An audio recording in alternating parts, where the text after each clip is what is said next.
what do you all notice about this picture that these women have in common? These women all have hair extensions in common. Today I'm going to talk to you about hair extensions. I'm going to tell you the history of hair extensions.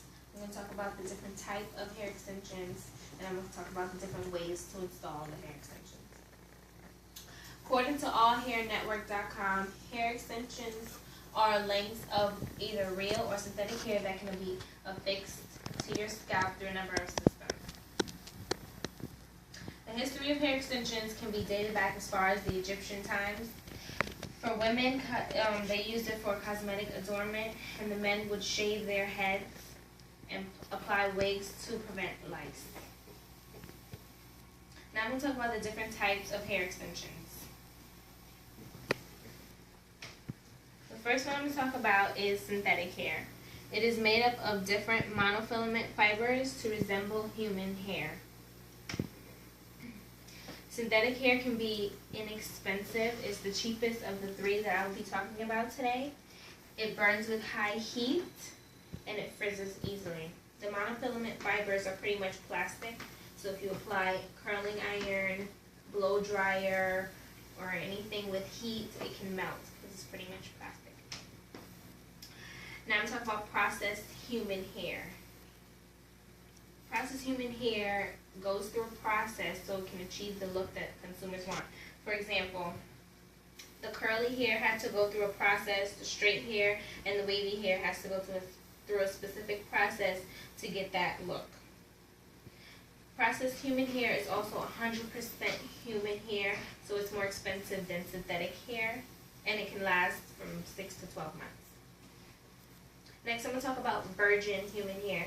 It has not been processed. It is literally the donor shaves off her hair, they stitch it together, and then they sell it in the store. Sometimes they don't even wash it. It is the most expensive of the three because it's the most natural, and it can be manipulated as if it were your own hair. So virgin hair is the most expensive. These are examples of virgin human hair, and as you can see, it looks a lot more natural than the two that I previously showed you. Now I'm going to talk about ways to install hair extensions. The first thing I'm going to talk about is bonding. Bonding is using glue to attach it to your scalp. You put it on the track, and then you attach it to your scalp, and this is the glue that people normally use to bond it to your scalp. And the second way is sew-ins. You braid your own hair, and then you use needle and thread to attach the track to your braid. Next is braids. You usually use synthetic hair to braid with your hair. These are a few of the styles that you can achieve by braiding your own hair with the synthetic hair. So as you can see, extensions have been around for quite some time now, since the Egyptian times, and it's still being used today. Hair extensions falls into three categories: synthetic, which is the cheapest of the three; human hair, processed human hair, which is processed to achieve the look that the consumer wants, whether it's curly, straight, or wavy; and virgin hair that is from the donor's head and stitched together and sold. In order to install the extensions, you usually use bonding, sew-ins, or braiding.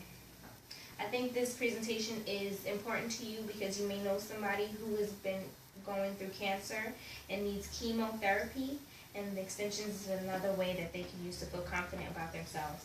And as well as maybe your niece or someone who wants to look a different way, this way extensions can give them a variety of looks. Thank you.